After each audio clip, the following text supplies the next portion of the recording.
School walkouts were only the beginning. This weekend, thousands of anti-gun protesters are descending on Washington, D.C. They'll be demanding that government restrict our right to bear arms. What they probably won't be marching for is better law enforcement. Maybe they should, because Nicholas Cruz was only able to carry out that massacre because both police ignored warnings about his behavior and then cowered in fear during the shooting itself. Meanwhile, at Great Mills High School in Maryland today, a potential mass shooting was halted when an armed school resource officer confronted a gunman who had shot 2 students. Only the gunman was killed. Jason Nichols is a University of Maryland professor, and he joins us tonight. Professor, thanks for coming on. Thank you. So, look, I understand people have different opinions about the Second Amendment, how far its protections extend, what gun control laws work or what don't. But you can't look at the massacre that will be commemorated this weekend and come away not concluding, if you're honest, that the problem was the laws in place were not enforced, that someone who was clearly a threat and known to be a threat was ignored, was allowed to buy a gun, and that the police on the scene, 4 of them, did nothing to stop the massacre. That's all factual, and it's being ignored in favor of attacking the NRA. Why is that? So I think there are a couple of things. Number one, I'll tell you just personally, I'm pro-responsible gun ownership and pro-gun control. And I think one of the things that's a problem is we frame this argument as if, you know, those 2 things can't coexist. I think as far as Nicholas Cruz, I think that some of the things you were saying are correct. But when we talk about the Great Mills situation, it's someone who, by all accounts, was a good kid, had no problems, respectful, an honor student, but had access to a gun. But wait a second. And that becomes the big problem. There are, of course, millions of students who meet that description of access to guns who don't hurt anybody. In the case of Nicholas Cruz... Well, I don't think should millions of young children... Well, they have access in that there are millions of American homes where people safely keep firearms. Yeah, well, if they for safely protection. Keep them, no, but look, there are lots of kids... Have access. No, I mean, kids hunt, actually, in rural America. Lots of them. And in some places, they bring their rifles to school during deer season. They don't hurt anybody. This has been going on for generations, okay? That's the truth of it. Okay. So the point is, here you have someone with demonstrable mental illness who should not legally have been allowed to buy a gun, but was because the authorities ignored it. So if you really care about stopping school shootings, why are we ignoring that? I don't know. I'm really honestly confused. I understand what you're saying. I also believe that one of the issues is the fact that he was, I believe, 19 years old and was able to buy a pistol. Now, I think that that's a problem. Okay, because but again, he wasn't legally allowed to buy any gun because he was mentally ill and known to be mentally ill. He was the subject of scores of police complaints. We're not going to disagree here on Nicholas Cruz. No, but hold on. This is an actual massacre in which 17 people died. Absolutely. Nobody on the left is saying word one about it. They're in effect protecting the people who failed by not calling them out on their failures in favor of making statements about the NRA, which was not involved in any way in this massacre. So I'm questioning the good faith here. I think what they're trying to do is cover all bases. I've heard people say that there was wrong on the part of law enforcement, that people should have picked this up earlier with Nicholas Cruz. But like I said, with young Rollins today, he was not somebody that the FBI or law enforcement could have picked up on. We don't know that, actually. We didn't know much about Nicholas Cruz because the authorities hid their own failures for the first week. What his neighbors have said. But we don't know. It just happened. I'm just saying,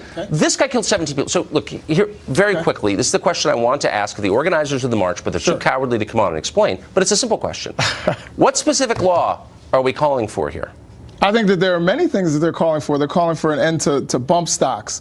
They're calling for a raise in the age limit. We have a kid who's 18 or 19. They're calling for an end to bump stocks. So they're celebrating. Whoa, hold on. I haven't finished. Okay. I haven't finished. We have kids that we say are not mature enough or emotionally intelligent enough to take a drink of alcohol, but we're willing to give them a deadly weapon. Okay, then let me ask you, do you really believe that if we're to ban bump stocks, and the president I think is doing it unilaterally anyway, and raise the age for firearm purchases to 21, you think we'd end school shootings?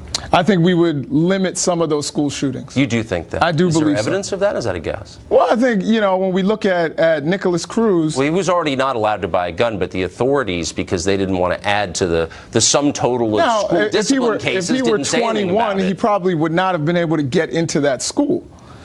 I think that he wasn't allowed to buy a gun in the first place under existing law, but the people in charge didn't feel like enforcing it. Again, we're not disagreeing. Right, so it wouldn't have stopped that, because that would have been stopped by another law that we passed. If you get rid of, well, since you wanted to bring up bump stocks, if you get rid of bump stocks, a lot of people in Las Vegas, since, we're talking about gun violence generally, a lot of people would have still been alive, and maybe things could have happened differently. A bump stock makes it almost impossible to hit anything, and I'm not sure that we know what percentage of people were killed. He didn't exclusively fire with a bump stock, and anyone who knows anything about guns, it's a ridiculous device that makes the gun impossible to control. I'm just saying, nobody cares about bump stocks. He wasn't sniping people. Right. He was going and shooting en masse. I'm just worried we're not really addressing the real issues here. If we're talking about, you know what I mean? No, bump stocks. I think that there are some issues that you are correct that we need to do a better job of enforcement.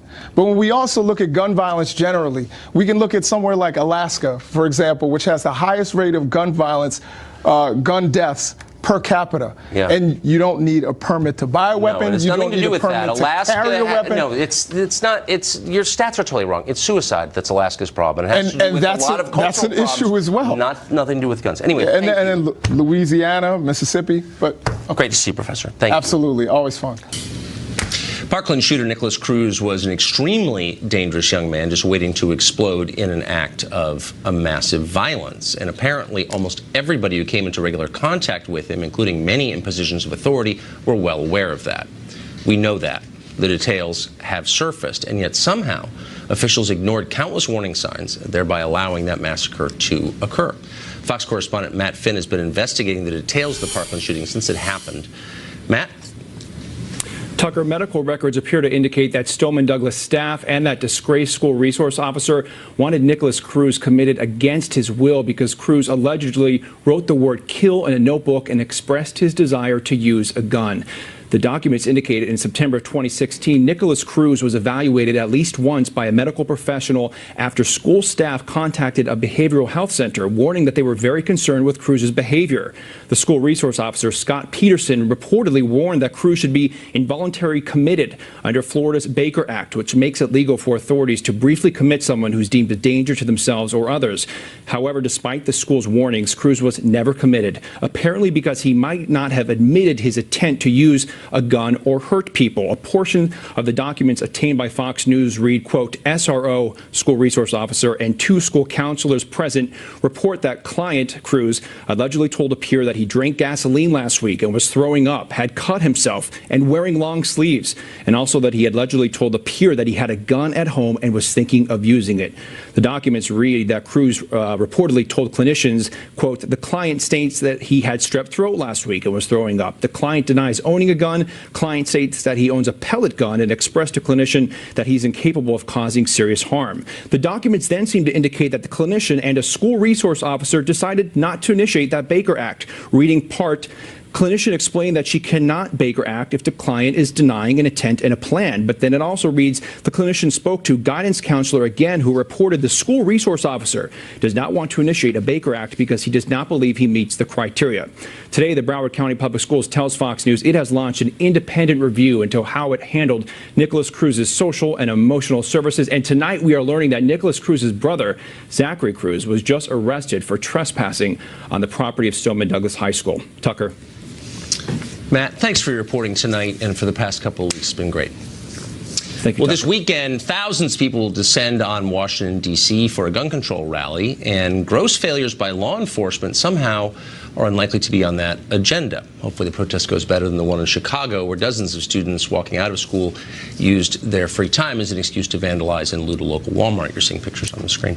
Dan Bongino was an NRA television contributor and a former Secret Service agent. Dan, thanks for coming on. So, look, I think I know some of the people going to the march over the weekend, and I think a lot of them are just upset about the school shootings. They're not all for specific policy recommendations, and some of them are open-minded.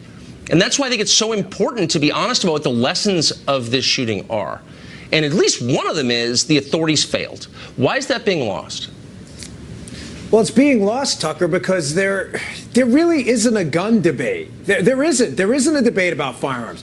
There is one side of the Democrat Party, the radical far left, that believes in confiscation and will stop at nothing less. Then there is a more moderate side of the Democrat Party, and to be fair, some Republicans here as well, who for some reason, Tucker, believe, despite any evidence, that additional obstacles for legal gun owners is somehow going to stop the criminal element from society and wipe the stain of evil from their hearts. It's frustrating because, Tucker, we did nothing wrong. Legal gun owners are saying to themselves all across America, I guarantee, I see it on social media, I deal with it on my own show, they're saying to themselves, well, why me? Why do I now have to wait 3 days to buy a firearm in Florida? I didn't do anything wrong. Don't you think what's going on is very recognizable to anybody who's lived in the world? This is blame shifting. This is people who made a series of massive and inexcusable mistakes, blaming everyone else for their mistakes. Why are the authorities in Parkland, Broward County, the feds, they're all getting away with this? I don't understand how they're getting away with this. Tucker, you know, the why always matters here. And this is what the far left always does. The failures here before, during, and after this tragedy were clearly on the government side. Yes. But there is a portion of the far left that understands full well, the central planners, you know, the anointed ones, as Thomas Sowell would call them, you know, who can't get across this message to America. They can't have it out there that the planners are no smarter than any of you, that the laws they designed are being largely ignored, that criminals, that there's an evil component of society, and that they can't plan this away. There's no reorganization of people that really smart bureaucrats are going to do that is going to solve this. It's just a conflict of visions, as he says, and they're never going to intersect at any point. But liberals can't acknowledge that. That's why the smokescreen is there. Let's blame the gun, but let's ignore the problems with government. Yeah, or ignore the 4 armed deputies that stood outside while 17 people got murdered. It's not their fault. It's really the NRA's fault. Yeah, okay. Dan, thank you.